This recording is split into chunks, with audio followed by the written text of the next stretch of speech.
welcome to another great week of delving into the sports world with the Views from the 573 podcast. Thank you guys so much for tuning in.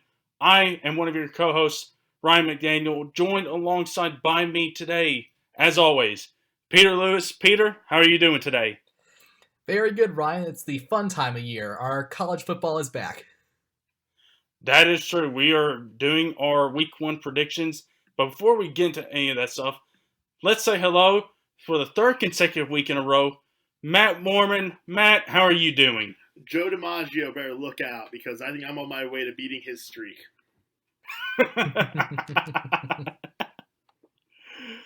So, we don't got any baseball this week. It's a football-heavy podcast, everybody.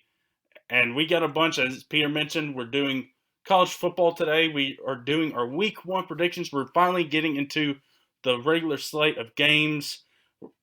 We're going to be doing that. We're going to be making our season predictions as well. The Heisman winners, the conference winners, and who's going to win the big thing at the end, the national title game.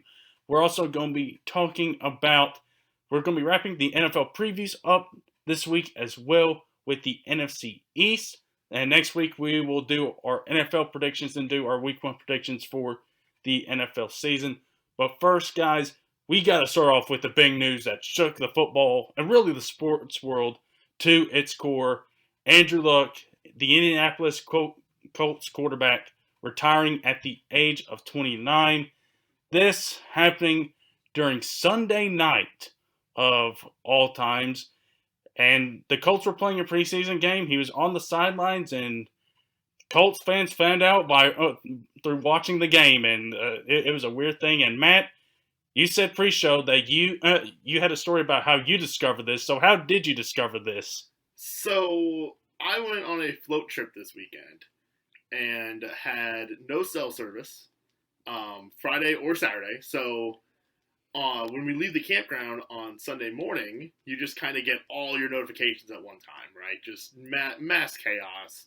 Right. Immediately. And I'm driving, so I was handing Rebecca my phone, and I said, hey, what's going on here? I'm like, chances are some of these are going to be Peter and Ryan. She goes, yeah, there's some from Peter, some from some of your other friends. What's going on with Andrew Luck? And I go, oh, well, he's got this calf injury that he's dealing with.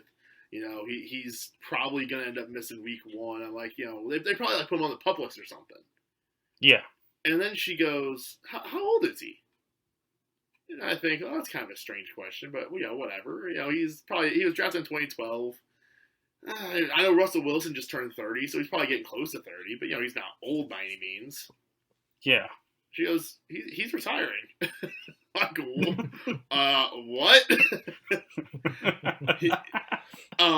He's retiring. So that was quite the bomb to have dropped on me out of the complete blue. Yeah.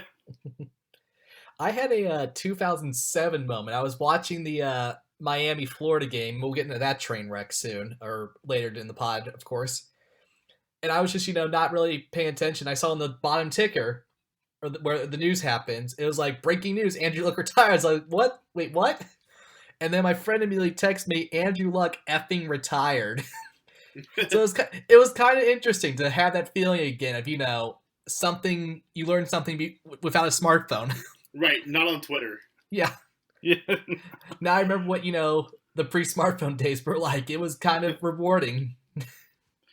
Yeah, you guys weren't the only ones that were hit out of the blue. I wasn't. Pretty much all of America was with this news. And, of course, the Colts game, you had all the stuff going on. There's actually 3 points I think we should get to. And the first point is talking about Andrew Luck himself and the Colts and what they do in the here and now and going forward. Next, point number 2, we should talk about what this means for the AFC South and the league in general. And then 3, we're going to actually tie it in with some news about Gronk and his comments on him deciding to retire and kind of tie that in and see if this is something we could see happen. So first with the Colts and with Luck. So with Andrew Luck, of course, having his press conference, he handled it with complete class. Guys, I don't know if he's going to go into the Hall of Fame, but that was a Hall of Fame class, post-game press conference. I do want to add real quick. So when it was announced on that night Saturday, right? Right. They were not planning to have. They were like planning to do like a press conference like Sunday or Monday to like officially announce it. Right. So it's yeah. kind of surprising to me that they thought that they could not get that out before then. Because it sounds like he made it because he was pondering it the past like 2 weeks, and even then, knowing Andrew Luck's injury history, it may have been way longer than that. Well, yeah, and of course he had the calf stuff and the ankle stuff, and they were just not making any progress on it. And they basically kind of let all this, and yeah, you're right. He was going to make the official formal announcement on Sunday and do the whole thing then. But then word got out Saturday, and it was like, and they just had the whole press conference then. And let me tell you what, there's some interesting things. Of course, the one that no progress on the ankle and calf stuff, which we knew this was happening, and I think a lot of us were thinking that he was going to recover for this one, like he has with so many of the other injuries that he sustained. And then the other thing that he said that's really kind of like made the decision for him is the rinse and repeat cycle of injury, hurt, pain, rehab, recycle, all that stuff for what he said 4 years. And of course, with the Indy fans, with them booing him, there's 2 points to this. One, Indy fans suck, but also I was listening to Cowherd today, and he brought up a good point that booing him kind of showed that Andrew Luck really, really mattered to them and to this season, because Indy had a pretty good chance to make some noise this year. Of course, losing in the way they did to the playoffs and how they played towards the end of the last season, there was a lot of noise. Had a good roster. You have an MVP caliber quarterback in Luck. Great offensive line. Added some pieces on both sides of the ball. And you're in a division where you really owned it this century. And but then having this happen, it really kind of showed that Andrew Luck kind of mattered to them by them booing him. And he did say it hurt a little bit. So I guess let's talk about Luck here. What do you guys think about his decision here now and going forward, like him living his life? Well, first things first. It's a very small group of Colts fans that were booing. Let's not make it sound like they were riding in the streets like Pujols leaving St. Louis. This isn't LeBron leaving Cleveland. It was no scene like that. It was maybe 20 people were in there booing him. And on top of that, I think I've seen maybe 5 people on Twitter being idiots like Doug Gottlieb, saying, do you ever actually love football? Did he, what was that Gottlieb actually said? What was his one? It was about, there was the, Andrew Luck is such a millennial because he said rehab was hard. That's it. Millennial for him. Yeah. Yeah, idiots. Like there's a lot to digest this. Like this segment will probably go on for a while, so everyone buckle up. I will say, Matt, to your Colts fan point, sure it was a small portion, but there are reports coming in that Colts fans are canceling their season tickets or trying to because Luck's gone. I think that's a bit of a difference. Yeah, I think there's a bit of a difference in that one versus just booing. Booing versus trying to get your money back, because you do expect a certain product out there when you buy those season tickets. I think that's a little bit different. Still not great. Still not promoting that by any means, but that's a little bit different, I think, because they are at least getting their money back for that, and it's not straight up booing Andrew Luck. Like you said, Ryan, it almost shows how much he means to that team and how much he would have meant to the season. Yeah. If they're doing it to spite ownership, I agree with it, because that'll be my main point, but I'll let you finish yours real quick. Well, I just think the bigger one is good for him. Yeah. You go enjoy a happy life, man, because this is a guy who, the torn labrum, remember, just a year ago right now, he didn't throw a pass more than about 30 yards for the first 3 or 4 games of the season. There was a Hail Mary where they brought in Brissett to throw it last season during the regular season because Luck couldn't throw the ball far enough. Mm-hmm. So, yeah, he wasn't right. And he was never going to be right again to a certain point, I think. And, at some point you just say enough is enough. This is why about 3 years ago I was kind of wondering if Roethlisberger was going to retire because he was getting hurt every year. Mm-hmm. And, yeah. He's got a better offensive line now, and that kind of goes to show you what that can do for you. And kind of goes to show you how crappy that offensive line was for the Colts for so many years in the early Andrew Luck years. Yeah, and Grigson, and they just failed him by not helping him out by protecting him. The draft picks they made on offensive line prior to before Ballard got there were abysmal, and then Ballard gets there. They bring in Quentin Nelson last year, Braden Smith. You got Mark Lewinsky, and you still got a couple of the holdovers from that previous era, and Costanzo and Ryan Kelly. And they were able to protect him and doing well. But, Matt, I'm with you. It's good for him. He just got married. I think his wife is pregnant, too. Yep, she is. And so now he gets to go live his life, gets to welcome his first child into the world. And I believe one of the big reasons that he stayed around Stanford was to help himself, finish school. Mm-hmm. I believe I read it was like an architecture degree he was working towards. Yeah, an architecture degree. That's actually where I want to start my point on Andrew Luck. It's very obvious he loves football. Yes. You cannot deny that. He loves the game. He loved what he did. But he was also a smart guy to realize that football is not going to be everything. Because after his junior year at Stanford, he was projected, first overall pick, or at least in the top 5 of that year's draft. And he realized, yeah, I could do that and make a lot of money immediately, or finish my degree at, a prestigious university and have a fallback just in case. Yeah. Because that's what I liked about Andrew Luck. He kind of got life, where a lot of these players, football has become their life. And in fairness, some of these players have good reasons for it, not the best upbringing. This is all they've really got from a monetary standpoint. Mm-hmm. Andrew Luck, though, he knew that this wasn't going to be everything forever. And I think that's what we kind of started seeing these past couple seasons as the injury started plaguing him. He's definitely a once-in-a-generational quarterback, but the Indianapolis Colts failed him. And that's kind of like the thesis of what I would argue or kind of simplify the situation in. The absolute stupidity of Jim Irsay and Chris Ballard should not go unnoticed in these past couple years.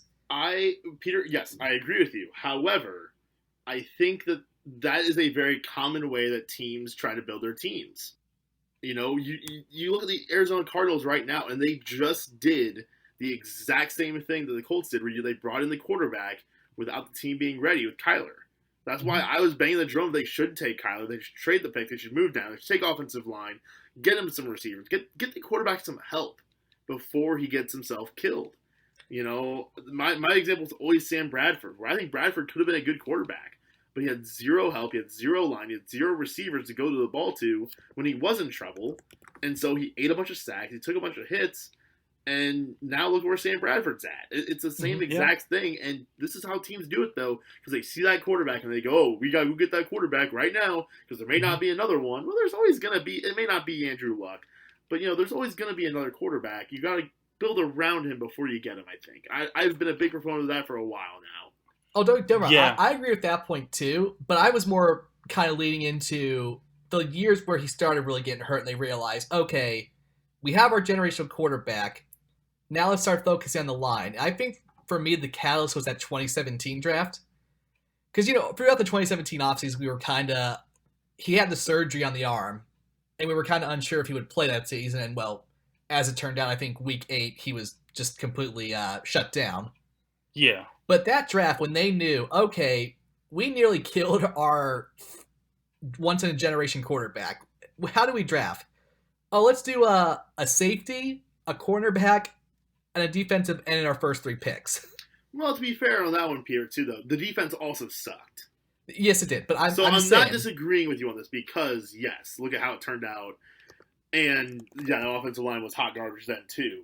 Mm-hmm. But even this most recent draft, cornerback, linebacker, and wide receiver in their first 3 picks when they Yeah, knew. but now the He was- offensive he line was is hurting. good, though.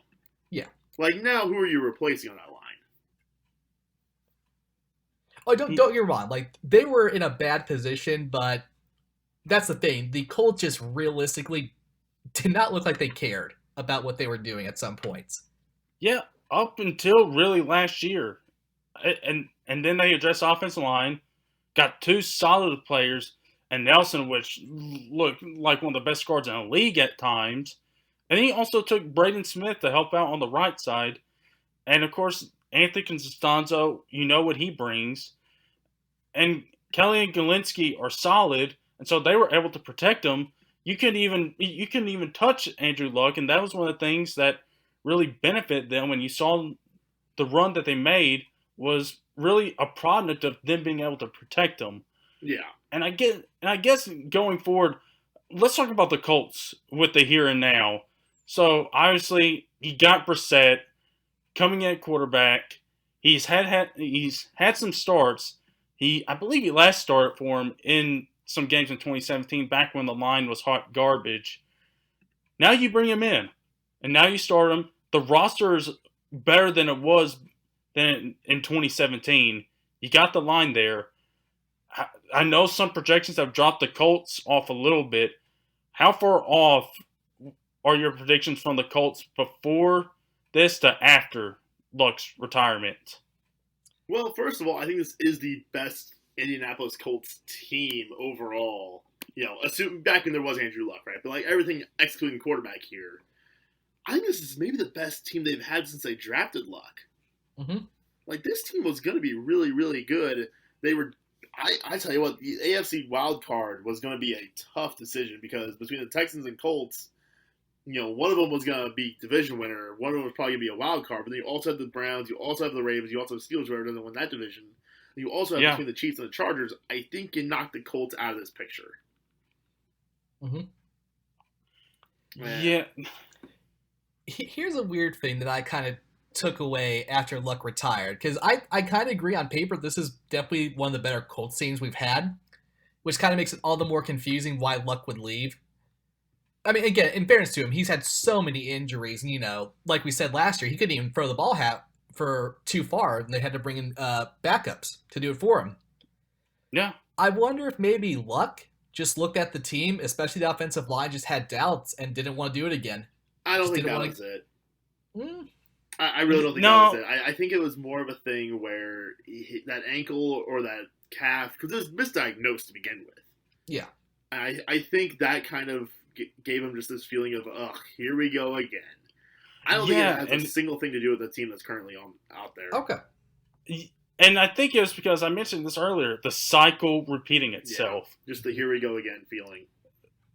And this has been going on for years for him now, and he's probably, and I wouldn't blame him one bit. It's like, I'm done with this. This has been ongoing for 4 years now. I'm tired of this. I'm ready to call it quits. I'm expecting a kid. I have a degree where I can go out and do something with it. I'm good with leaving the game where I'm at. By the way, I mean, yes, the degree is a thing, but also, like, if Andrew Luck wants to go into coaching or broadcasting, nobody's saying no. Like, yeah. He would be the Jim Ross of commentary. He would always be the face. He would always be the nice guy. Would never favor the heel at any point in time. It just reminds Andrew Luck next to him there, and he'd be favoring the heel the entire time. It just reminds me that was the worst part of this whole situation. Captain Andrew Luck's Twitter is no longer a thing. Oh, yeah. That was the worst loss. That shook me reading his one today about it. Yeah, that reminds me of the video they played in honor of him. Like, of him getting sacked and hit, and like saying to these defensive linemen, "Oh, good hit, guy." Yeah, it's just like, okay. Do you think he'll watch those now and be like, "Man, I shouldn't have said that. I probably got in their head to sack me harder." Probably so. And for the Colts for the future, of course, you're gonna have to address this at some point, whether it's in this draft or whatever you do. It's I think first you see what Brissett does. Yeah. Yes.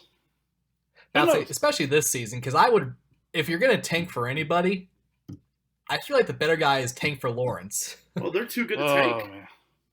That's what I'm saying. They're going to see how this year goes, because Lawrence isn't available till next year, the year okay. after next year's draft. Okay. Yeah. He's only a freshman. He was only a sophomore this year. Even still, though, a lot of the players on this team are young. Yeah. You know, they're gonna be a decent team no matter what this year. I think as long as Brissett doesn't like completely suck, and I don't think he will. Like that first time we saw him, he didn't know the offense. Mhm. Like how can you expect the guy who you traded for 8 days ago come in and play NFL quarterback for you against the best defenses in the world? Mhm. You know?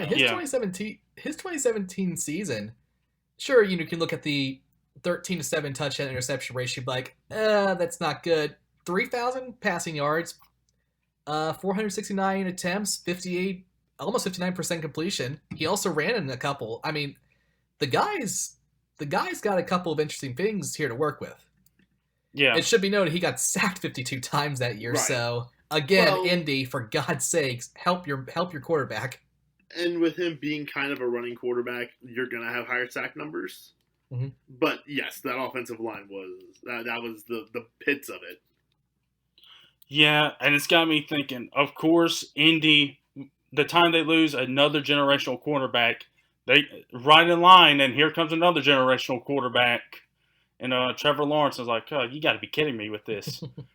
Like, what team has this amount of luck in this? I just see the pun I made. If I were Lawrence, I would not sign that contract, because that team, Jim Irsay and Chris Ballard, are going to get you murdered.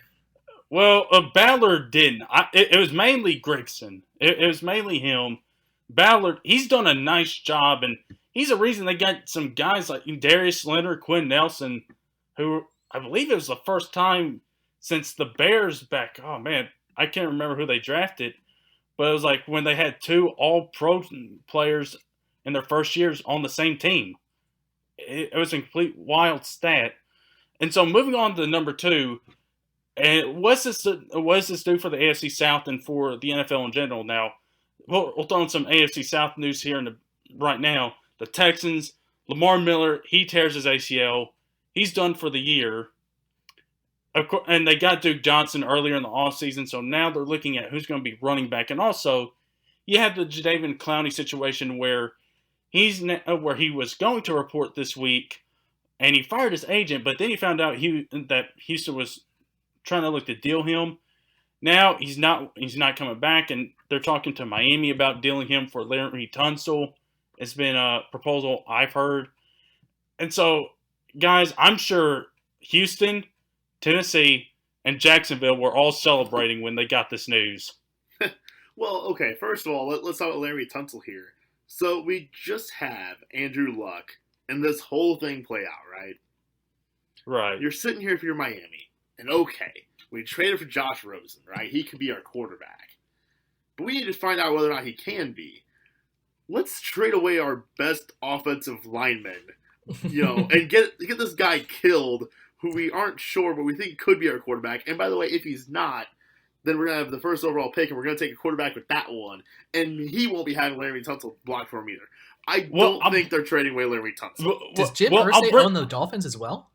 Well, I'll bring this up. For Houston, it makes sense. And it's kind of like Deshaun Watson is the quarterback of that division now. And you've had the same problems in having a crappy offensive line. And so getting a guy like a Tunsil makes perfect sense. Yeah, but I don't think it makes sense for Miami to give him up. Yeah, it doesn't. I don't think it makes any sense at all for Miami to give him up. Unless they're also getting... Because also, then you have to sign Klein to a big contract, too.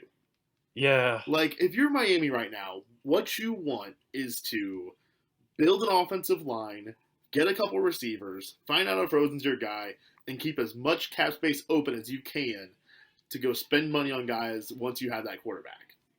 Right. You don't do that by trading away a rookie contract offensive lineman for... I mean, he's a great pass rusher. Don't get me wrong. I'm not saying anything bad about Jadeveon Clowney as a player. He's fantastic. Yes. But you don't make this move. Yeah. And for the AFC South, it really kind of it brightens the hopes of all 3 of those fan bases. Where now if you're Houston, you like your team. If you're the Titans, you like your team. Jacksonville, I'm sure they like their team with getting Foles. It's going to be interesting to see how Indy adapts to this and how each of these teams play each other once they get the division games going. I'm really intrigued about like with Deshaun. He's the quarterback of this division now. And now what's he going to do about it? Is he going to be able to go out and make plays and lead the Texans and win this division? Or is we're going to see something with the Titans? Is Mariota going to finally stay healthy for once? Or are we going to see Super Bowl Nick Foles come back and help the Jaguars get to the top of the division? We don't know. I heard the frustration in your voice when you're talking about Mariota. Well, yeah. It's basically the division is open for everybody now.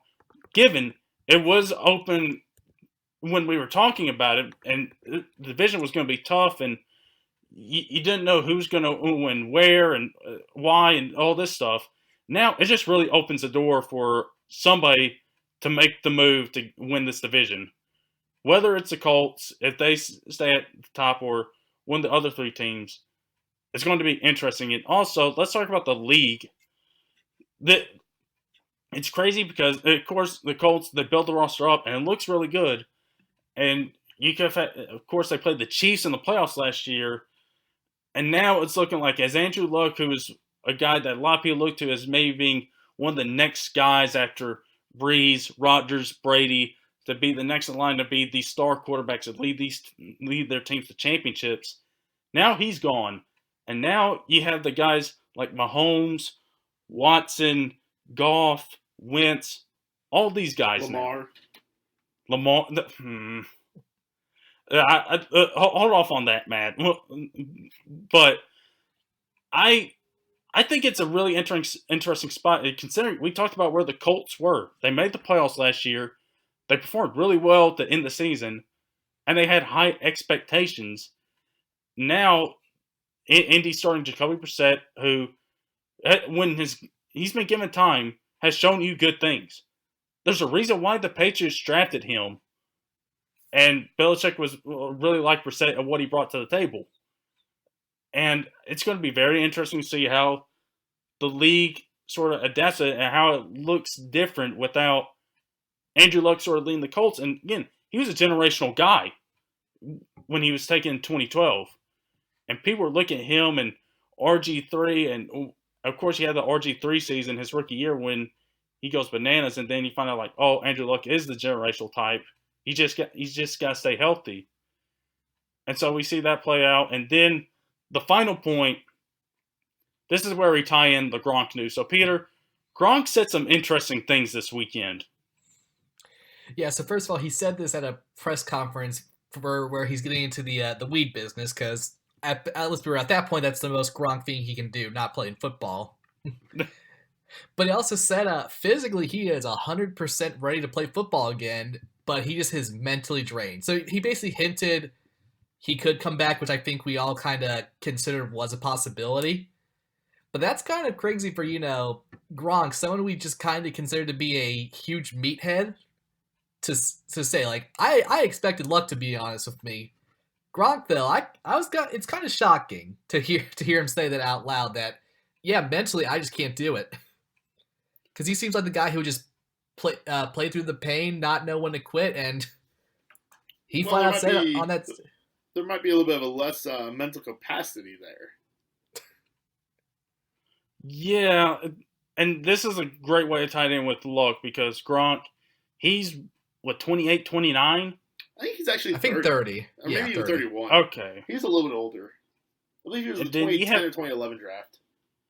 And then you have Luck retiring, and also, let's take into account some of the other big-name guys that retire early. Guys that are more noble, like a Patrick Willis, like a Calvin Johnson. And now we Aaron see Lynch? Barry Sanders. Yeah, Barry Sanders. That was the big one.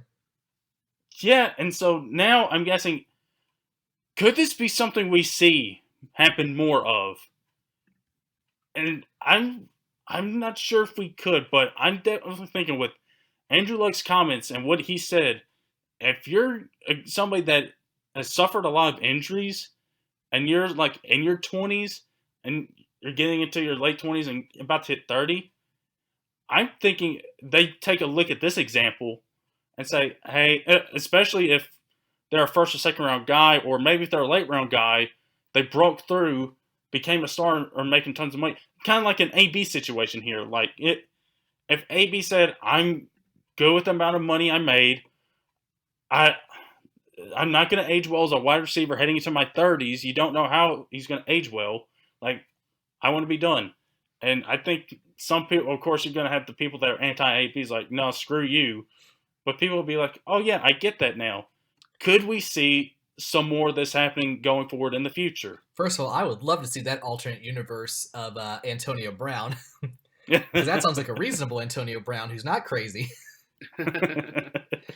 But yeah, I mean, another fun fact about Gronk is as much as people joke he's dumb, he's actually quite smart financially speaking. He's still living off the contract he signed as a rookie. Well, yeah, that big contract he signed a couple of years after the world realized, oh, Gronkowski's a good player. He hasn't spent a single dime of it yet. Well, I've heard that he never even spent the rookie contract. He's only lived on endorsements. So yeah, that might be it too. But even then, these players are kind of set for life if they realize, hey, don't do it like how Peter plays The Sims when his sim gets rich and, builds a palace of stupidity. Oh, don't be Michael Vick, too. Don't go blow it all helping other people. Don't be Allen Iverson, too, for that matter. He did the same thing. Don't be most athletes. Yeah. Yeah.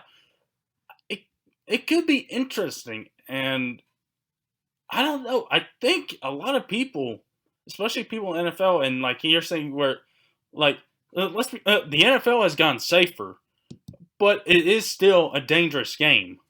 Yeah, and I think even though we haven't said the word CTE in either of these two instances, I think this is just a much more informed generation of players than there have been in the past. I mean, it's probably the easiest thing to say, to be completely honest. We now know football isn't just, breaking your bones and you're making you sore all the time. It's like messing with your head severely. And I think now we know the effect of concussions better. Yes. Versus, like, think about, when Joe Namath played. Who was your example? Who could you do studies on that played football 6 years before Joe Namath? You couldn't. Versus now we can do it on, this is the 100th year of the NFL. They're going to shove it down their throat. We have 100 years of guys to look at. Yeah, that's what I'm saying. Yeah. This is a generation of players that know all the risks. Yeah. Yeah. I think we're going to see a lot of guys who get one big contract, and if they start to get injury prone after, it's simply the second contract you sign, right? Mm-hmm. I think we're going to see a lot of guys retire during that second contract. Yeah, I think we're going to see a lot of negotiations where guaranteed money is going to be a bigger thing. Yeah. Yeah, and you know what? It already started that way. Guaranteed money is a huge, huge factor in these deals because you'll see the contracts get, be $100 million over 5 years, but what's the guarantee? That's the only thing that matters. Mm-hmm. Yeah, especially for the running back position. Like we've been talking about, Melvin Gordon, Zeke. Probably the big thing with them is how much guaranteed money they're going to get. I mean, of course they want to be the top running backs paid, but they want that guaranteed money. They want it. And considering the life cycle of running backs now, it's a fair assessment to say, like, yeah, I don't blame them for wanting to get more guaranteed money because the mileage on running backs is dwindling down each and every year. So it could be something we might see going forward. It's a special situation that this happened. So I guess as we wrap this one up, Andrew Luck, you've been a good quarterback. You've given us some great moments. Rest in peace, the Captain Andrew Luck Twitter account. You were awesome. Have fun on the farm. Build a nice addition. You got that architect degree. You can do it. Yeah, he can do it. He's got enough money to do Minecraft in real life. Especially when the Colts gave all the guaranteed money. Yeah. But Andrew Luck, go live your life. Stay healthy. You're going to have a kid here soon. You're going to be able to hang out with them and spend all the time with them and your wife. So, wish you nothing but the best, buddy. I hope you find happiness in your life after football. And who knows? Like you said, we may see him in the booth or coaching one day. So, but anyway, Andrew Luck, we knew you well, buddy. Let's stop by the show. Wanted to get that in there. Just why not? Sure. Looks like the invitation. Yeah. So, Also, Peter, Captain Andrew Luck, if you want to swing by the show, we're all for that too. yeah, we're off of that too. We'll even visit the farm. We'll have a live show from the farm. I'm down for that, but the Wi-Fi might be crap. We just need an audition. We just need an audition. We can, get Wi-Fi when we go back to civilization. Yeah. Yeah, that's true. So, Peter, real quick here, do we have an Antonio Brown helmet gate update? Yes, well, hopefully this is the close to the trilogy. More likely than not, we'll have a sequel trilogy starting up next week. So apparently he found like a custom-made helmet within the rules and now has an endorsement deal. So I think the big news, of course, is he is practicing. But hey, leave it to Antonio Brown to make a fuss about something pointless and get an endorsement deal out of it. The man's say what you will about him, and there's a lot you can say. The man's not stupid in a business sense.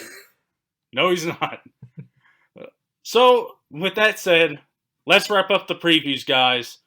We started all the way back in early July on our 100th show with the AFC North, and we're closing up shop here with the NFC East. And I am glad this is the last one because I can't get them mixed up anymore. Thank goodness. It's funny because I think last year, our order was, what was it, East, North, South, and West. So we ended probably with the NFC West. This year, we're ending with the most fun, I think, of any of the divisions. Yeah. Because there's a lot of storylines going into each of these teams. And we really primarily talked about one of them, and that's the Cowboys, so let's get them out of the way. Of course, you have the whole stuff going on with Zeke and Dak and Amari about paying them, then paying Jalen Smith first. Also, one of the big storylines here is they got a new offensive coordinator, and we touched on this a couple weeks ago. Kellen Moore is their offensive coordinator. That's so weird. It is so weird. It's like, this guy should be playing on an NFL roster or be coaching at Boise State. Well, I'm not sure if he should be playing on an NFL roster. He wasn't very good. That is very true. But, hey, listen, as a backup quarterback, sitting on the bench and making that money, who can blame him? Fair enough. But that's one of the big storylines here. And also you got the defense. Vander Esch, Smith, Lawrence, all those guys coming back. What do we expect from the Cowboys this year? And we've talked about this at length with the Zeke contract dispute and the whole paying Dak and Amari. What are the expectations for the Cowboys this year? I think they'll be good. Let me update the contract situation real quick, because that's, of course, the thing that's going to hang over all of this. Let's just get out of the way. So basically, Zeke wants Gurley money. We know that. Yes. Now, of course, with Gurley's situation, I think that showed the league, hey, maybe this isn't such a good idea, especially for a running back with how, many hits they take. But nonetheless, the first contract they gave him or suggested to him recently was more or less at Le'Veon money, which of course Zeke was like, get out of here. So the newest one they've offered is close to Gurley money, but not equal or greater than Gurley money. So I don't know how much that affects Zeke's psyche. I hope it does, because I faced the commish week 1 who has Zeke, and I just picked up Tony Ballard. Or, who was his name? Pollard? Pollard. Thank you. Yeah. I dropped my last pick for him, so it doesn't really matter in the long run. But from a selfish standpoint, Zeke, you are worth... Picked. What? I'm a little surprised he wasn't drafted. Oh, same. But, so, Zeke, if you're listening, do it for your boy Peter. A fellow Big Ten fan. Not of the Ohio State, but, Big Ten in general. Sit out 1 week. You are worth Gurley money. You're worth more than Gurley money. Because you're Zeke. And with that, I just won my fantasy league because he'll stay out the season, and I'll take Tony and his 30 points a week to the championship. There we go. Yeah, there we go. 30 points a week. Hey, with that offense, again, line, I think anybody can do it. It's not as good as it used to be. Okay, Matt, fine. 20. Matt, you're such a negative Nancy. But here's the thing. I think that factors into why they're not paying him. Oh, yeah. Is that they realize they need to pay all these other guys, and we'll see how all that plays out with. But I do think the Cowboys are still going to be pretty good. Mm-hmm. I really struggle between them and the Eagles on this division, and I think it does come down to Zeke, and it comes down to whether or not Carson Wentz is healthy. Basically, whichever one of those two plays more games between Zeke and Wentz, I think that's where you get your division winner. I mean, it's pretty much a situation of, does this person play or does this person get hurt? And let's be real, one's easier to solve than the other. Yeah. Let's not forget, Matt, the Eagles have the great Josh McCown as their backup. Of course. Let's not forget that. If Wentz goes down, they got a legendary guy who can play quarterback and can also play some wide receiver for you if you need him to. How long has he been in this league? Oh, it's got to be like 17 years. Jeez. I recall him that he was coaching somewhere. Or maybe that was somebody else. Luke McCown. Oh, it could have been somebody it might have been a guy that the Chiefs signed. I don't know. It sounds like Chad Josh Henne? McCown. No, that's not Hay. They signed. Oh no! It was Josh McCown. So he was going to coach Charlotte High School football in 2019. I think he still is, and he's allowing him to coach on Friday nights, and then letting him come back and then play in Sundays. Josh McCown has been in the league since 2002. That's a long time. And at one point, he had to go to the defunct United Football League for a year, and then came back to the... This is great. How many teams has this man played for? Probably a bunch. I guess it's a good transition to the Eagles. 11! Jesus! All right, hang on. Let's play a game here. I'm going to try to guess them all. Okay. All right, so he's currently with the Eagles. Yes, sir. Last year... Who was he with last year already? All right, let me get some of those out of the way because I know. He was with Chicago because he replaced Cutler. Yes. He was with Tampa Bay after that. Mm-hmm. He was with Cleveland. Yep. The Jets. Yep. Was the Jets last year? Jets was last year, so you got that. Jets were last year. You got his most recent ones, for sure. He was with the Saints? No. Oh, that was Luke McCown. He did play in the NFC South at one point, though. Well, he was with the Cardinals. Yep, drafted. Yep. Boy, now we're getting in the weeds. Now we're getting pretty tough here. Mm-hmm. Another AFC Carolina? Yep. Yes. Let's see. I'm at 7. I'm gonna go. Oh boy. Titans? No. Nope. All right, I'm tapping out. Oh, I had fun hints. All right. 49ers, Lions, Raiders, and Dolphins. Lions. That's what we call the passes with. I should have got that one. Mm-hmm. Yeah. For bonus points, Matt, do you want to guess the name of the team he played for in the UFL? Give me a hint. I'm not too. They're not like the Battle Hawks. I don't really remember my UFL team names very well. They were in Connecticut. Connecticut Harlems. You know what? They played in the city where Vinnie Mac makes his bad decisions. Oh, really? Yep. The old Titan Towers. Yep. Bristol, Connecticut. Mm-hmm. No, Hartford. Hartford. The Hartford Colonials. Colonials. There you go. Yep. There you go. So moving on to, speaking of the Philadelphia Eagles, the Eagles, big thing here is... Speaking of them? Well, it was a transition. We were transitioning, but then we decided to make an impromptu game of where has Josh McCown been a quarterback? Oh, okay. Because I'm sitting here thinking to myself, like, speaking of Oreos, what? Matt, the show has not changed that much since you left. I can tell. No. So the Eagles, no Nick Foles. You had McCown backing Carson Wentz up. Right. So Carson Wentz, you bring in Jordan Howard. You draft Miles Sanders. You also bring back Deshaun Jackson. And you draft J.J. Arcega-Whiteside, who I know they are loving what he's able to bring to them. And of course, you got the tight ends, Ertz, Goddard on offense.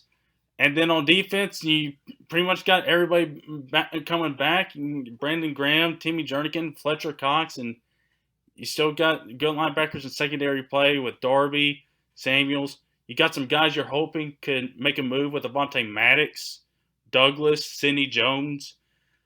And Matt, you mentioned this, and like it depends on Carson Wentz if they can win this division.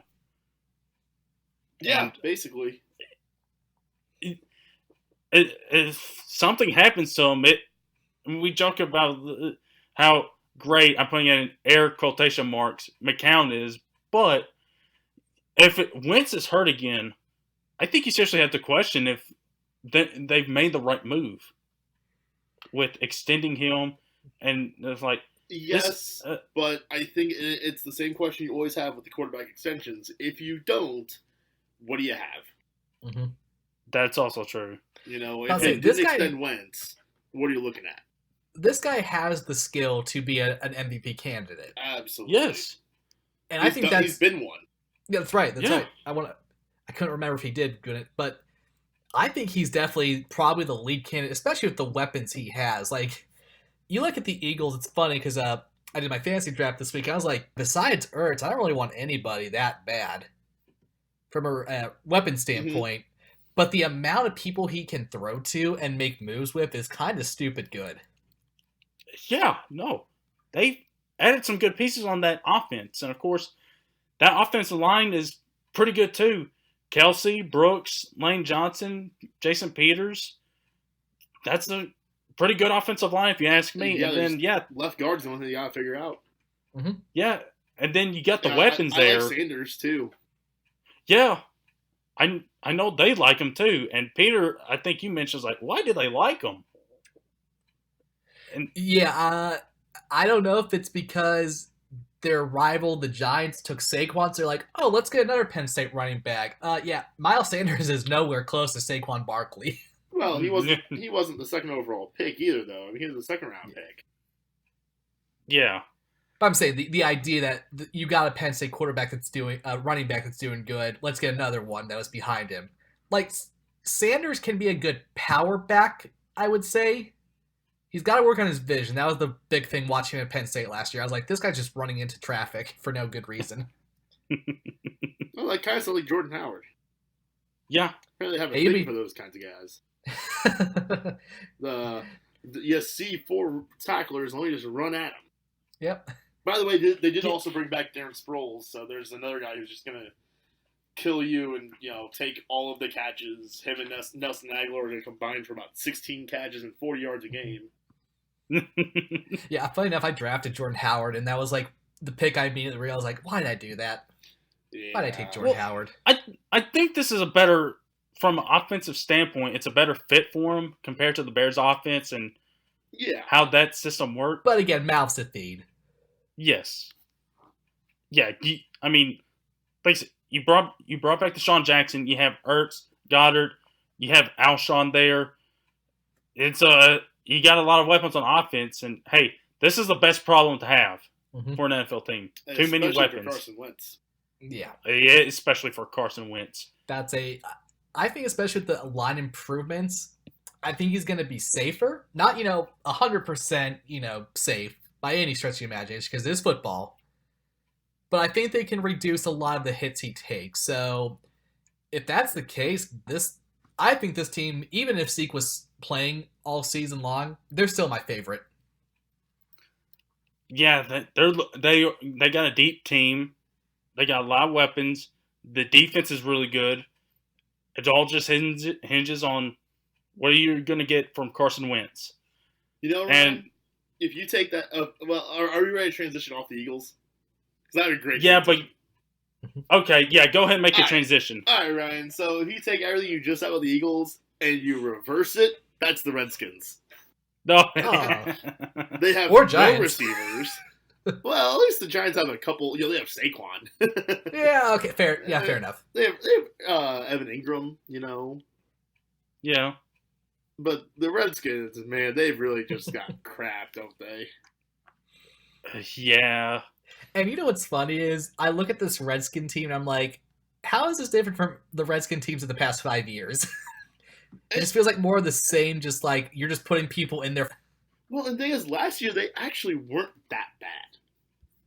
Like, prior to the Alex Smith injury, and prior to the offensive line, where literally all 5 stars got hurt, they weren't that bad. Yeah, no. Like, They if all 5 starting offensive linemen get hurt for any team, your offense is going to suck. So I kind of give you a pass for that. But, like, yeah, they weren't that bad last year. You know what? Now I look at their last 5 years, their records are much better than I thought they were. They always are. It's like the freaking Bills. They're always better than you realize. And Hell, 7-9, I could have sworn they were 5. And the thing is, they were actually, I believe, Peter, they were like a 5-3 or 5-2 at one point, right? Yep, 5-2. Yeah. Yeah. 6-3. But then the entire offensive line got hurt. Yeah. Yeah. That happened. That tends to put a stop to your offense. You know, that's what I was thinking. Not record-wise, just luck-wise. Yeah. This team just gets destroyed.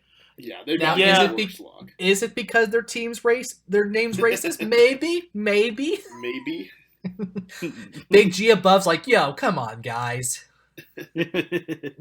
So, a couple things here. Trent Williams, you have the situation there. The key cog on that offensive line, he's not coming back. It's looking like anytime soon. So, I got to worry about that. Also, you're starting Case Keenum. You have Dwayne Haskins as the backup.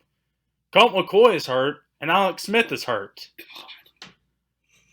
And, yeah, basically, they got some interesting pieces on offense, like Darius Geis, him being able to play this year, Bryce Love, Pirine, Doxson. Who's thought Pirine is interesting? Well, he's there, so... What, 2016? Matt, he had like a 14-point fantasy game in 2017. Come on. God, I remember when freaking Samaje Pirine was a thing. Yeah, in college. Even with all of that, AP's still pretty much the starter. Yes, he is. Yeah. Ryan, at the quarterback issue, I think this is probably the best time to announce it. I have signed with the Washington Redskins as quarterback, and will most likely be starting week 1. So, hey, catch me on the NFL Network, kids. Let's see. Who are you guys playing, by the way? Anyway, yeah, who's gonna murder me? The Philadelphia Eagles. Oh, have fun, Peter. About to say, if all the trash I've talked about Philly over the years, they got a bit of a grudge on there. Fletcher Cox will literally eat you up. Now, this is a point where you're going to say, Peter, is the money worth it? Yes, that money's worth it. It is for one game. Oh, yeah. It'll set you up for life. Just ask those backup quarterbacks. Listen, with my luck, I'll have a brutal injury that'll be played on highlight reels forever. That's a legacy. It's getting TV time. Remember that Peter Lewis guy? Yeah, his leg and head came off after Fletcher Cox just murdered him. So yeah, the Redskins, they're not good. No, they are not. And you know what? So real quick though, Ryan, I do want to give them a little bit of credit for one thing they're doing here, where they're going to start the season with Case Keenum, and I think that is a great idea because, good God, Haskins would be so dead, like Peter Lewis, if they threw him out there with that offensive line against the Eagles in Week 1. Hey, listen, it makes no difference if you came from the Ohio State or if you're a Penn State fan. It doesn't matter. Yeah, you're gonna get killed back there. Yeah. So Peter, rest in peace. I knew you well. Instead of Fletcher Cox, I hope it's Derek Burnett because you know the Tennessee connections. But Of course. Ryan's whole fame, like, my friend Peter got murdered by a Tennessee Volunteer player. It's the only way to go. Ryan's gonna sing Rocky Top at my funeral.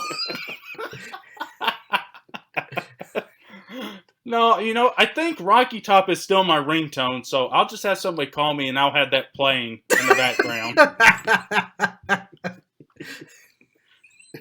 Yeah. It'll be a perfect way to send you off. It's the only way to send me off. Yeah. Play Rocky Top for a Penn State fan. That's the best way to go. So, the last team we have here, the Giants, they're a little bit more talented than the Redskins. I I just want to say real quick, I want to have the Penn State wide receivers lower me into the ground so they can drop, let me down one more time. Just want to get that in there. Wait, is James Franklin going to help them? Oh, yeah. Franklin's going to be spitting on the grave for sure. But yeah, the New York Giants. The interesting thing, Daniel Jones, Eli Manning. You got Daniel Jones, and he's actually done pretty well this preseason. There's just no way to transition after these conversations. Keep going, Ryan. You're doing great. Yeah, and so Saquon, he's really the only saving grace on that offense. You got Sterling Shepard. I just want to say, this is going to be a year where Saquon wishes he could go back to Penn State. Yeah. Just like hold out for the rest of his rookie deal, and then just like, who knows? Pick up another major minor, who cares? And then when he's done, be like, okay, I'm done with the Giants. Other NFL teams that are not the Giants, how much money are you offering? Yeah. Hey, teams with good offensive lines, where you at? But yeah, the Giants, it's an interesting team, and I'm wondering if they're going to make a move, if they're going to put Daniel Jones out there. Are they an interesting team, Ryan? Really? I'm saying if they put Daniel Jones out there, that's interesting. Eli, no. But of course, they said, we don't want Daniel Jones to play. We want Eli to play. I mean, part of that is like, of course you're going to say that. But also, is Daniel Jones ready? And he's looked solid in preseason. If he keeps performing well in practice, and if Eli stumbles, a transition could be made. You know, this is the time of year where I have to unfortunately defend Eli Manning. Because here's the thing. Last year, yeah, not pretty. But compared to every Eli season, what was so different about it? I mean, touchdown to interception ratio, 21-11. For Eli Manning, that's not bad. 66% completion percentage, that's fine. 4,300 yards. Eli is the best man you could have out there. Let's be real.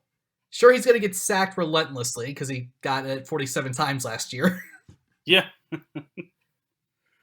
But, yeah, I think it's going to be something to watch out for. I'll say that. It's going to be something to watch out for. Daniel Jones is a passion project for the Giants and all the imbeciles above.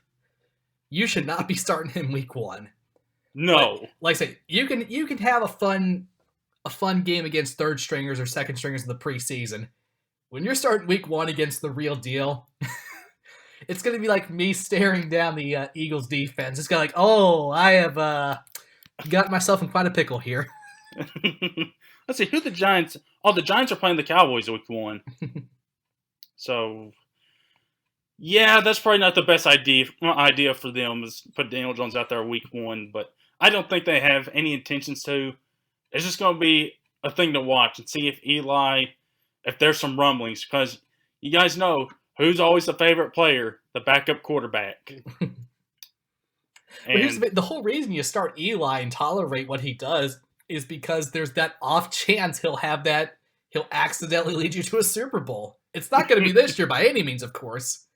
Even I won't pick that again. But here's the thing. That's the whole reason Eli's employed. It's like, well, he might accidentally do it one more time. He might. And honestly, I hope he does, because I kind of want to see how the world would react to 3 Super Bowls from Eli Manning. Because if he makes a Super Bowl, he's going to win MVP in it. Yeah. Like, what would Peyton's legacy look like at that point? Oh, Peyton becomes the other Eli. Yeah. The other Manning, rather.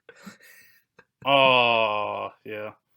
Oh, man. I'll just say this. Peter, you might not get killed in week 1 or any point of the season. Saquon might. So, Saquon, stay healthy, my guy. I am not looking forward to that. And so, Saquon, Peter, you mentioned off those stats for Eli Manning, which were, like I said, last year they were actually pretty decent.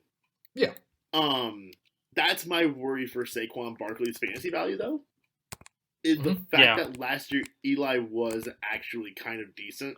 Yeah. And I don't think he can repeat being kind of decent. Especially when he just lost Odell. The whole reason he can, get away with what he does. But Saquon, you didn't have Odell for a good chunk of last year either. And Saquon was fine. Now, there's a difference between doing it for 6 weeks and doing it for 16. But I'm so worried about this offense being just so terrible that Saquon scores 5 touchdowns. Yeah.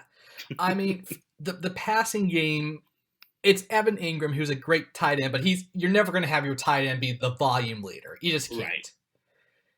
And I mean, their second best is Sterling Shepard, who, I mean, maybe that's the best thing you can say, really. Yeah. Yeah. And Golden Tate actually, is probably better.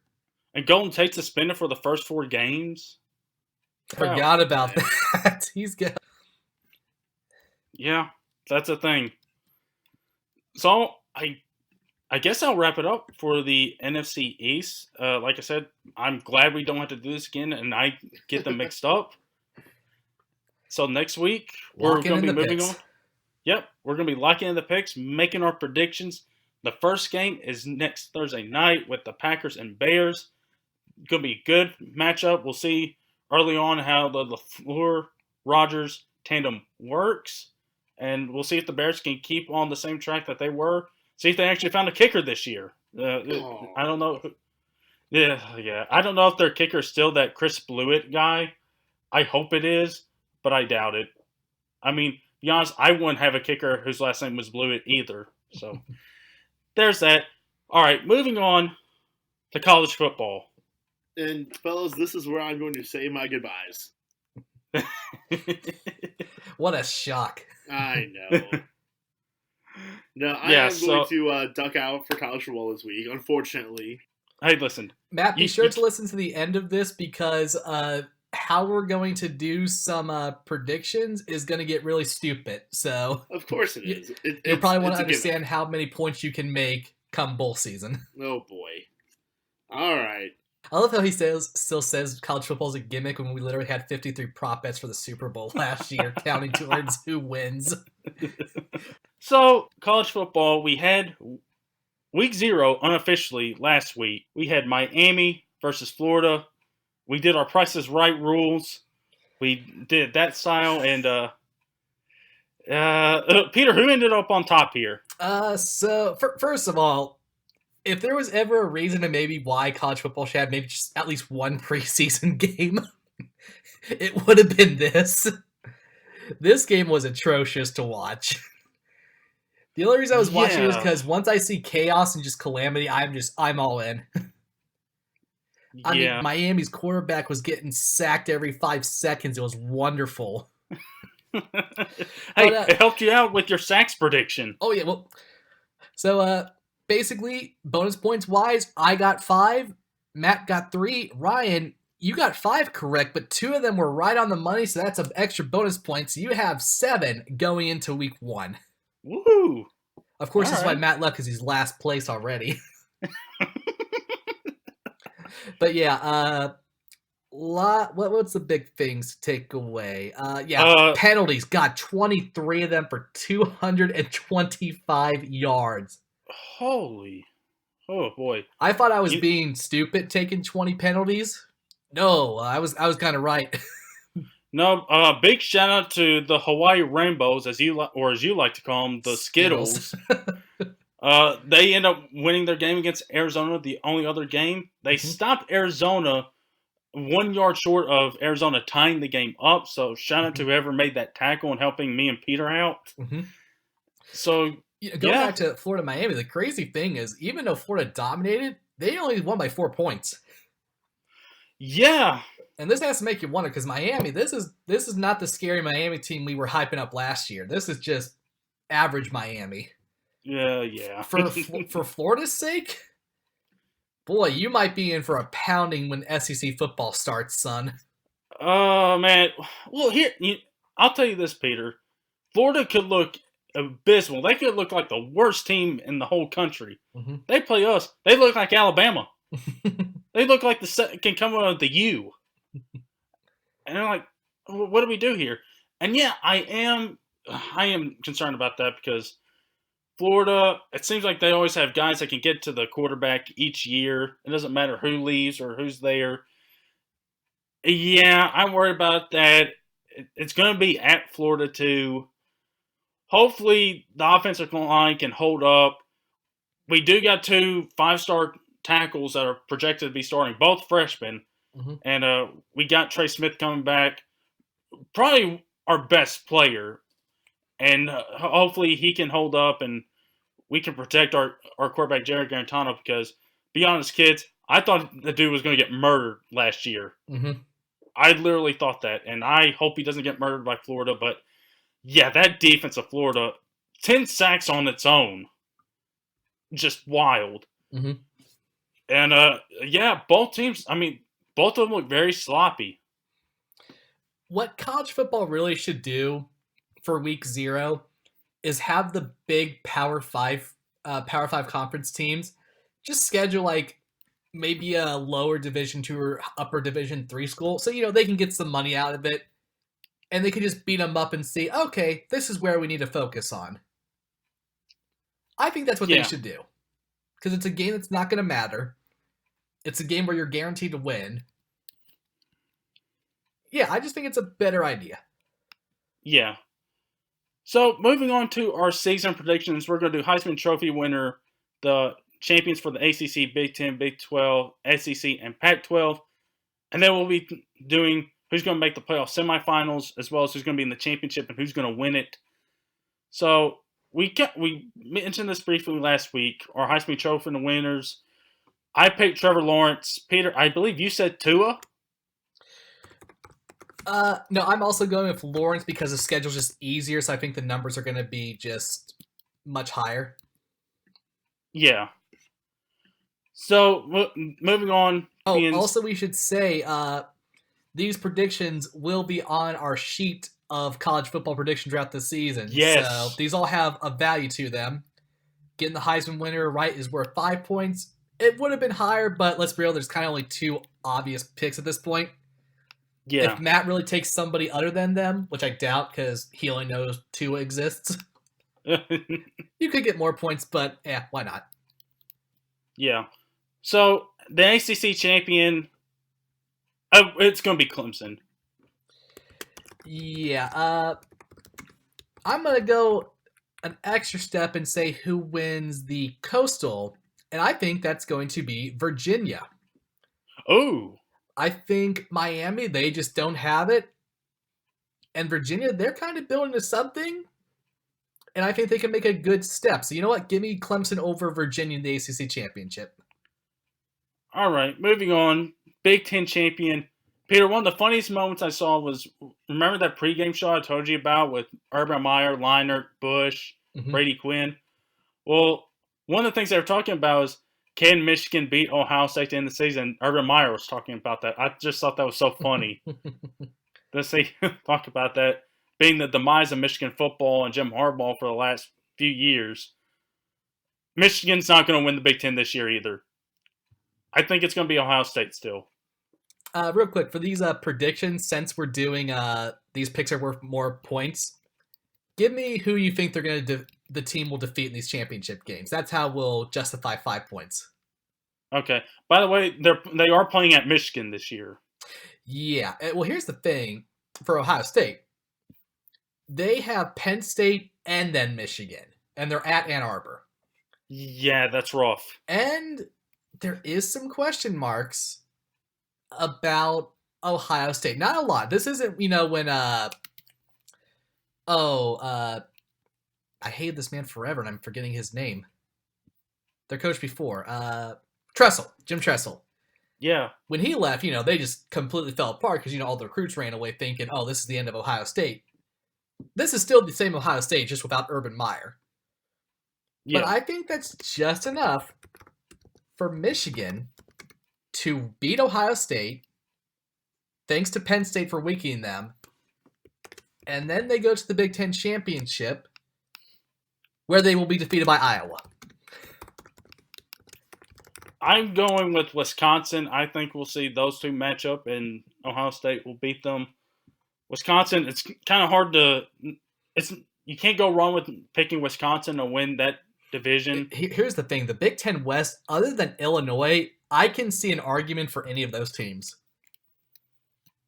Yeah. I think Nebraska's been the favorite because they kind of showed life toward the end. And, of course, Scott Freeze and all that noise. I don't think it's there just yet. I think they're a season away, though. Wisconsin last year showed some serious issues. And I think when the Big Ten West is just very undecided, give me Iowa. All right, moving on to the Big 12. I'm not going with Oklahoma here. I am going with the Texas Longhorns. I think Texas has got enough. Ellinger, really good last year. They got a lot of young, up-and-coming players on that defense. And offense, they look good. Got Colin Johnson coming back. Keontae Ingram was a freshman running back, did well for them. I think Texas can beat them, and but I still think Jalen Hurts is going to look good under Lincoln Riley's coaching, without a doubt. Yeah, because of that factor with him in Oklahoma now, I think that's what gives him the X factor over Texas. I have Oklahoma beating Texas in the Big 12 championship, but I think Texas is back. I think they're on the right track. I just think they have to give Oklahoma one more year to disappoint the Big 12 in the tournament, and then Texas can get their shot. Oh, by the way, we did mention Scott Frost with the Big Ten. Oh, I thought I did with Nebraska. I didn't. I think I actually may have said Scott Freeze instead. Shout out to my boy Scott Frost. Close enough. SEC champion. I think it is tough because Georgia. Not for me. It's Alabama defeats Georgia. Well, Georgia, they look good. They've looked really good the last couple of years. And Jake Fromm, you got that. They are loaded again. But yeah, so is Bama. But I'm wondering what we'll see out of Tua this year. I'm not doubting him. I'm just wondering what we'll see. Mm-hmm. Alabama, of course, are replacing a lot of the coaching staff. You got several new guys in place. And also, they got some problems right now. On the defense, Dylan Moses, one of their star defenders, out for the year towards his ACL. They're going to be starting two freshmen inside linebackers. Mm-hmm. Now, of course, since it's Alabama, they'll both be stars and household names by the end of the year, of course. Yeah. But that's still a factor because they are true freshmen. And they are playing in a system that is really good, that is complicated at times, but can get the best out of you. But Georgia, it'll be a tough matchup for them because I really like Georgia and what they bring. But it's going to be a close game. I got Bama winning too, but it's going to be a great game. And who knows? That could be a game that could depend on who's going to be in the playoff. Mm-hmm. For sure. Moving on to the last Power 5 champion, the Pac-12. And this one is worth 10 points because unlike the other four Power 5s, we kind of have a good idea of at least one or two teams that'll be in it. Yeah. In the Pac-12, it's super open. In the North, I mean, Washington, Oregon are the favorites. Don't count out our boy Leach at Washington State. Stanford might make a run. Yeah. In the South, Utah's good. We got our boy Herm, who, sure, he had a couple losses last year, but they were all close. Yeah. And now you have a USC team who is the first USC team since like 2001 to not be in the preseason top 25. And if they missed a bowl game last year in that streak, that's a USC squad that has a chip on their shoulder. The Pac-12 is going to be a shootout. Yes. So in the Pac-12, I got Oregon playing Utah. I really love Oregon's team this year. Herbert. I really like what Mario Cristobal is building there. Give me Oregon. They'll be the Pac-12 champions. Sorry, Herm. And sorry, Leach, but Oregon's too good. Ryan, I imagine you're looking at the Google sheet, right? Yes. Does it say what I just typed in? Not yet. Okay, so once I hit enter, it does. Well, Ryan, here's my pick. And it's not because of the meme. Because in all seriousness, Arizona State last year, of their 5 losses, 4 were only by a touchdown and 1 was by 3 points. And they have pretty much the whole team, especially their super stud running back and their quarterback coming back. I believe Utah is going to have a great season, but I just don't see them doing the 10-2 or 11-1 people are hyping them up to be. USC will be a challenge. To me, Arizona State, all jokes aside, is the most stable team in that part of the conference. Yeah. Oregon, I think, is going to run the table and go undefeated in the regular season and coming to the Pac-12 championship. But Ryan, there's got to be some chaos in college football. And I think it's going to be our boy Herm winning the Pac-12 championship and screwing Oregon out of a Final Four appearance. Hey, it could happen. I doubt it, but hey, anything could happen. I'm going for it. I believe in Herm. All right. Moving on to our college football playoff semifinal Also because Matt picks. hasn't done these part of the picks yet, so I kind of want to confuse him. I'm Yeah. like, wait, is Arizona State actually good? Yeah. Moving on to our playoff predictions. I'm getting a little bit bold here. I think Texas makes the playoff. Mm-hmm. And they play Clemson, and Clemson destroys them. Mm-hmm.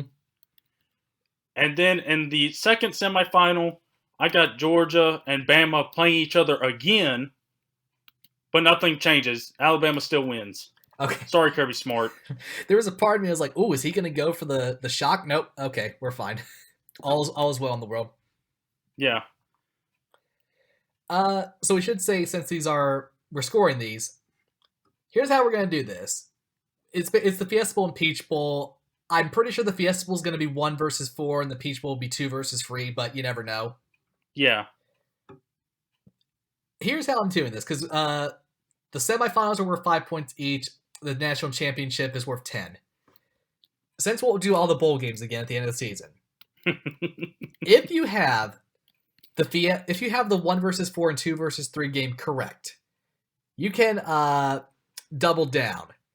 And by that, I mean, if you get that game right in the bowl season, as well as here, you get 10 points for the semi, 20 for the national championship. Hey. If you're wrong, though, you lose 10 points in the semifinals, or you can lose 20 in the national championship. Oof. It's your choice. So, Peter, who do you have playing in these 2 semifinals? So I think Clemson will probably be the number 1 team.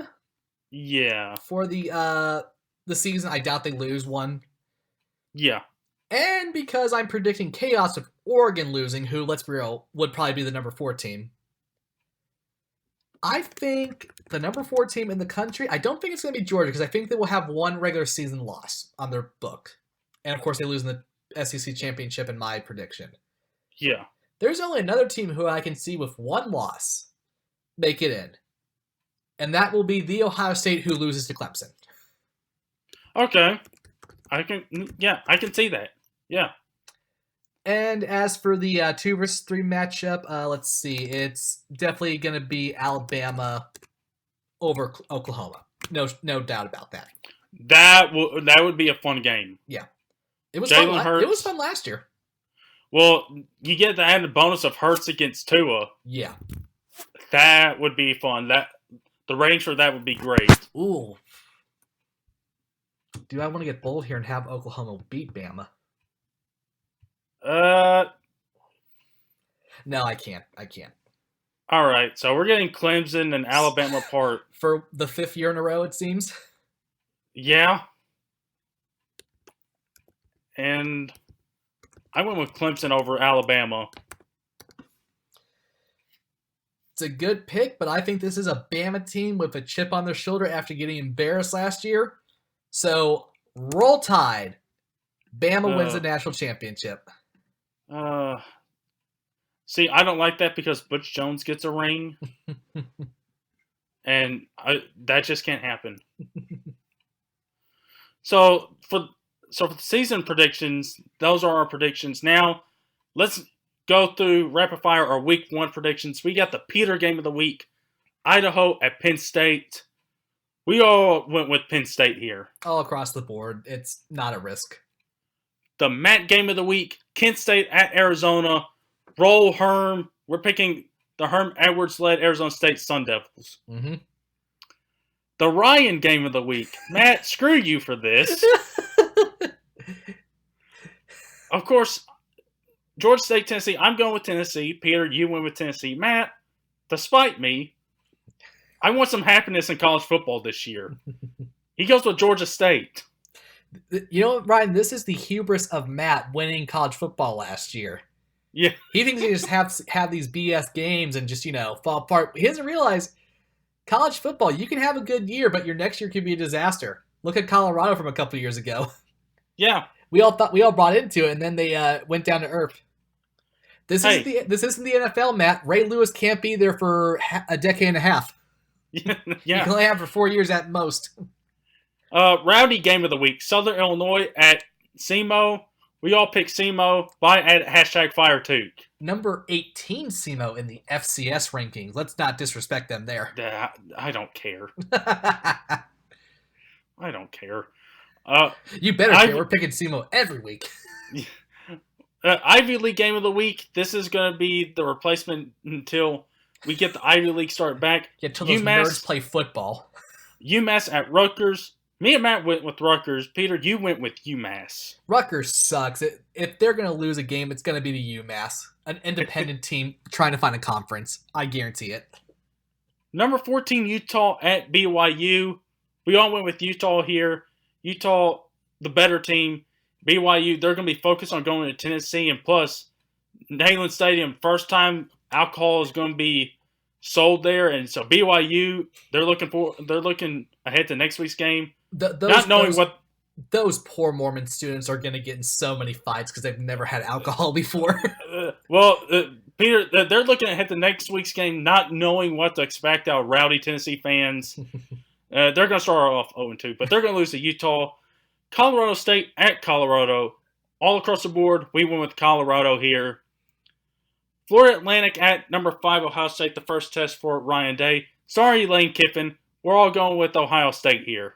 Hey, first test against Lane Kiffin. That's not a bad first test to win. Yeah. Ole Miss at Memphis. We all went with Memphis here. Yeah, Memphis has a lot of hype in the non-Power 5 this year, so this will be a good showing to be an SEC school. Not a good one, but hey, it's an SEC school nonetheless. Yeah. South Carolina versus North Carolina playing at Charlotte. South Carolina's a better team here, easily. We're all rolling with them. Yeah, if you remember from my SEC prediction, it's going to be a rough year for South Carolina, so take every win you can, guys. Yeah. Duke at number 2, Alabama. Roll Tide. Matt put it best. Alabama wins football. Lols. And that's true. Yep. Yeah. Bama's going to win this one. Virginia Tech at Boston College. You guys, you went with Virginia Tech. I am being a little bit tricky here. I'm going with Boston College to win this game. I don't know why. This is a pretty even matchup for ACC football. The only reason I'm going with that logic is because that was my logic last year picking Florida State over Virginia Tech. And again, I only lost to Matt by 5 points. That would have got me closer, Brian. Not doing that again. Virginia Tech. Northwestern at number 25, Stanford. You know what? We're all going with... Since the Ivy League isn't playing this week, this is going to be our nerd fight. We're all going with Stanford here. The Cardinal got a good team. Yeah, Northwestern's good. They'll keep it close, but I think Stanford, they just have a bit of a stronger showing. Yeah. Boise State versus Florida State at Jacksonville. Matt, you're going with Florida State. Their offensive line still sucks. Me and Peter are going with Boise State here. There's improvement going on at Florida State in Matt's defense. I shouldn't give him defense because he probably didn't even know that to begin with. But yeah, Boise State, they're still that Boise State we know. They're going to get a win here. It's a weird decision by Florida State to kind of have a home game, but not. Because they're playing this in Jacksonville. I don't get it. Yeah. And then number 11, Oregon versus number 16, Auburn, playing at Arlington at Jerry World. Mm-hmm. Peter, you and Matt went with Auburn. I'm rolling with Oregon here. They're more talented than Auburn. Malzahn, unpredictable, and also they are starting a true freshman quarterback with Bo Nix. Mm-hmm. And they have a redshirt freshman, Joey Gatewood, sitting behind him. The Malzahn offense is just so unpredictable. Yeah. You don't know what you're going to get each and every year. And with Oregon, you're bringing back Herbert, got a lot of weapons on defense, on offense, and you're coached by a guy who was at Alabama, who knows Auburn.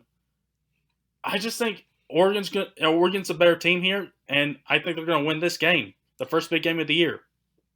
I don't have much faith in Auburn coming into this year, but I just trust a middle of the road SEC team versus even an elite Pac-12 team, to be honest. Kind of by similar reasoning for last year's Auburn-Washington game. Even at their worst, Auburn's still going to be better. I think it's going to be much closer than last year was. Yeah. Because I imagine last year was not close, I hope, so I don't look like an idiot. But I think this helps. I think a lot still helps Oregon if they can keep it close, because you can make the arguments like, hey, we were close with an SEC school. Yeah. So, guys, that's week 1 for us. College football starts this week. All you that like college football, get hyped. Get ready. It's going to be a fun season. We got the NFL coming back next week. We'll have our predictions for that. Football is just around the corner. High school football is getting started. It's that time of year, everybody. So get excited. Football is officially back. And this podcast is officially wrapped up. And we're done. That's all we have for today. Again, we got our NFL predictions next week. We're going to be talking about our predictions for this week, recapping that, and going into week 2 for college football. And whatever else is coming out there, we'll be talking about that. So as far as the previews, we're done with that. We're in prediction mode, and we're getting right into the thick of things with the season starting up. So all the usual stuff to close out the podcast, go check us out on YouTube, Podcast 1573. Subscribe to that channel. Go check us out on Apple Podcasts, Stitcher, Spotify, SoundCloud, wherever you guys get your podcasts. Go check out entertainment as well.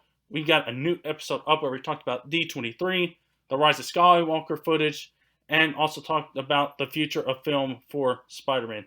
That's it, Peter. Where can people find you at? The actual Peter. You can find me at RyanViews573. You can also check out our Views account at Views573 Podcast. Check out with all that's going on there. With that said, guys, thank you guys so much for tuning into this week's show, and we will talk to you guys next week.